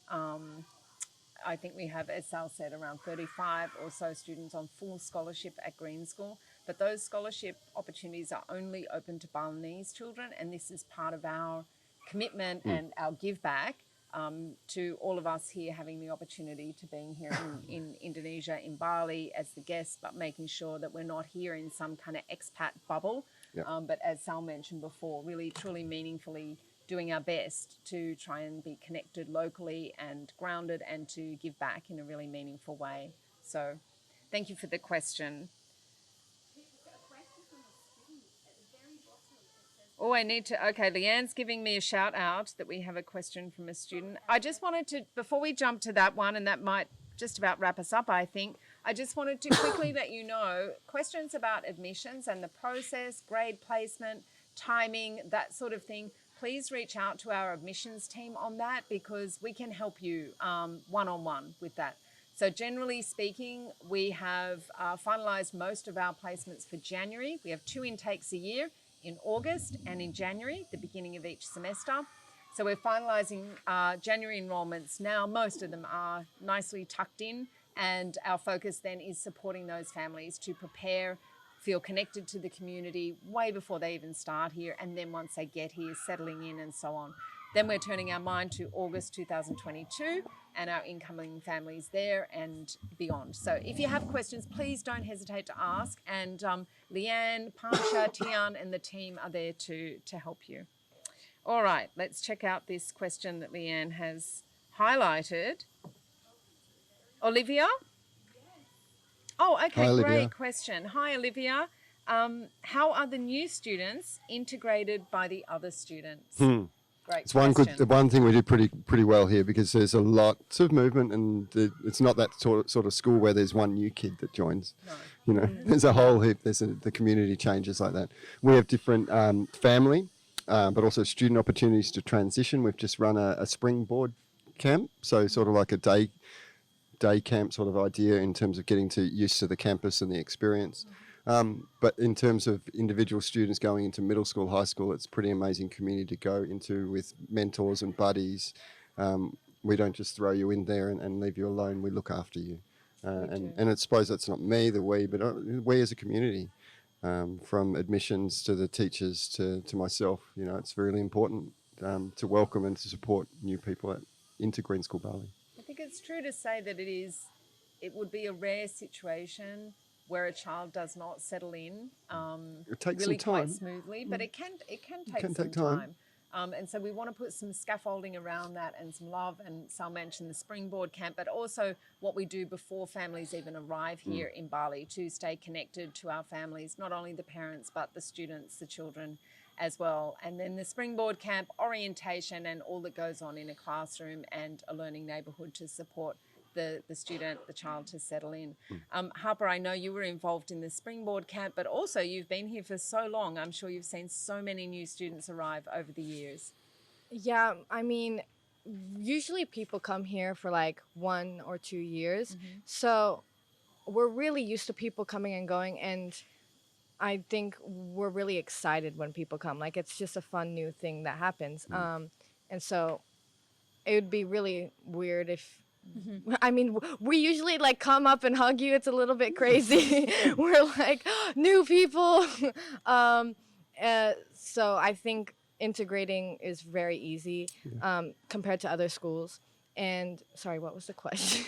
Good answer. It's great. I mean, the question was really about how a new student, and it is from a student, from a child. I don't want to say child. I don't know how old you are, Olivia, but from a young person who's just asking, you know, how are new students supported to be part of the community, integrate into the school. Oh, and as far as springboard, yeah, I got to facilitate that, like mini facilitator they called me, because I was like in training.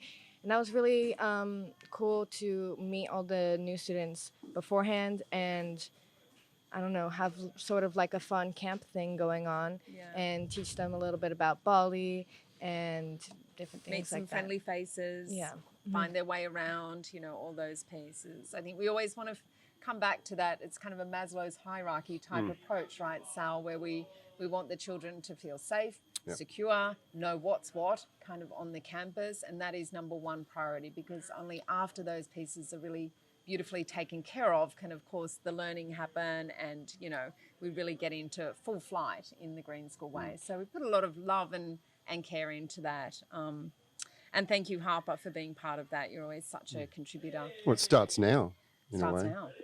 Thanks. Middle school. Olivia's middle school. My son's in middle school right now. That's right. Love middle school. Love the middle school. Yeah, we do. Okay. Okay, just a question about vaccinations, mandatory for staff and teachers. Vaccinations are required for our staff and teachers, just to answer that question. And then we might jump back quickly. I don't think Leanne will give me a ping if I've missed something here, but we just have a couple of minutes left, and we might just jump back to Janie's questions, because there were a couple at the end that weren't answered. These are the quick fire ones. Will students learn other languages? But I think you have Yeah, I answered spoke about that. They'll learn Indonesian. They can, if they're getting older, start learning some other language language lab. lab, you basically individually can learn a That's language. just in high school. Yeah, just in high school. Yeah. Otherwise, it's Well, you instructional can- language yep. is English, Bahasa Indonesia, And there's some students that choose to continue learning a home-based language, but they do that sort of outside of school time. Right. Yeah. Okay, and here's a great one. How are students assessed and what is the grading system look like? And maybe we can just start a little bit at high school, what does that look like? And then just a little insight into middle, primary and early years as well. Grading in high school is optional too. A student can choose to have grades or do a pass complete. Grading through the standard ABCs for most classes.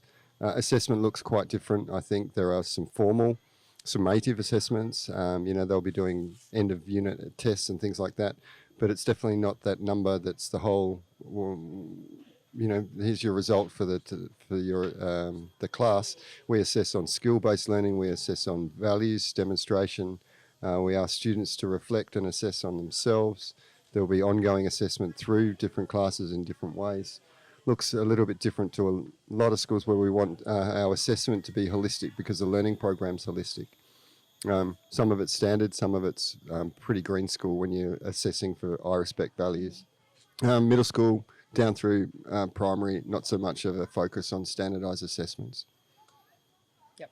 So we don't give grades. Don't give below grades. High school. Below so high middle school, primary and early years.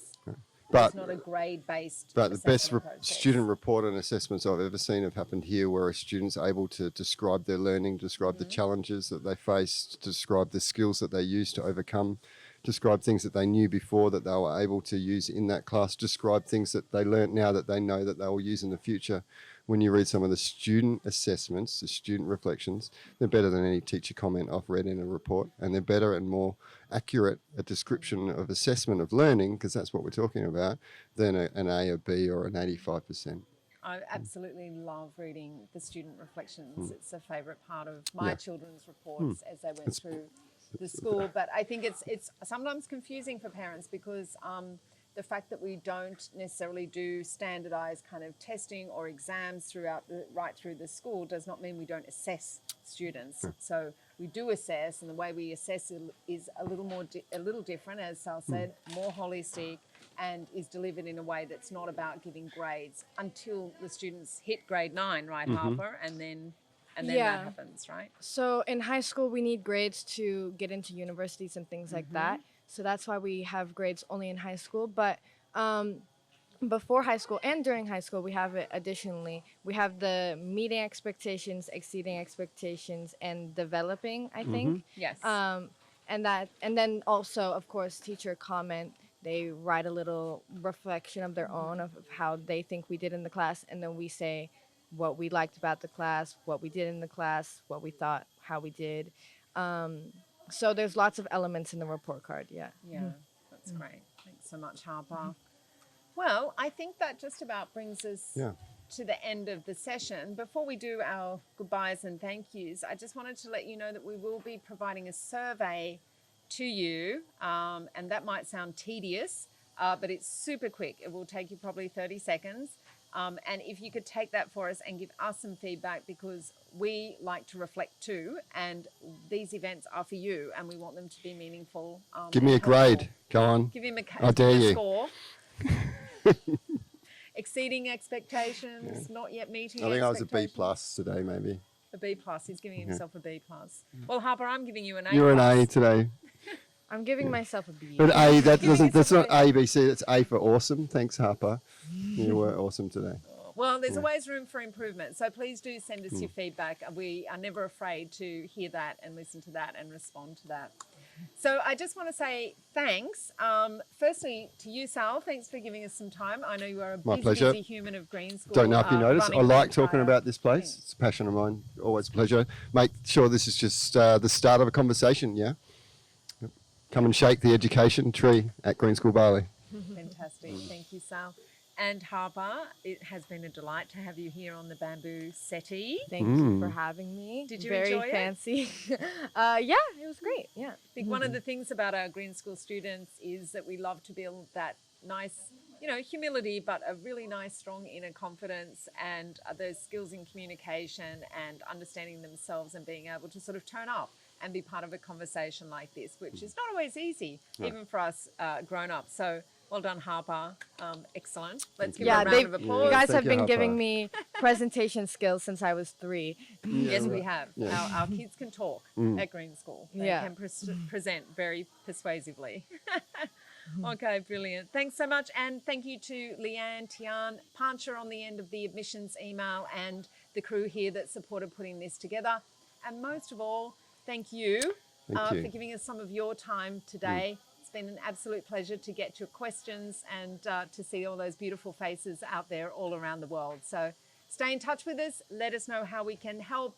All the contacts are there, and I hope we see you again soon. Thank you very Bye-bye. much, everyone. Bye. Bye.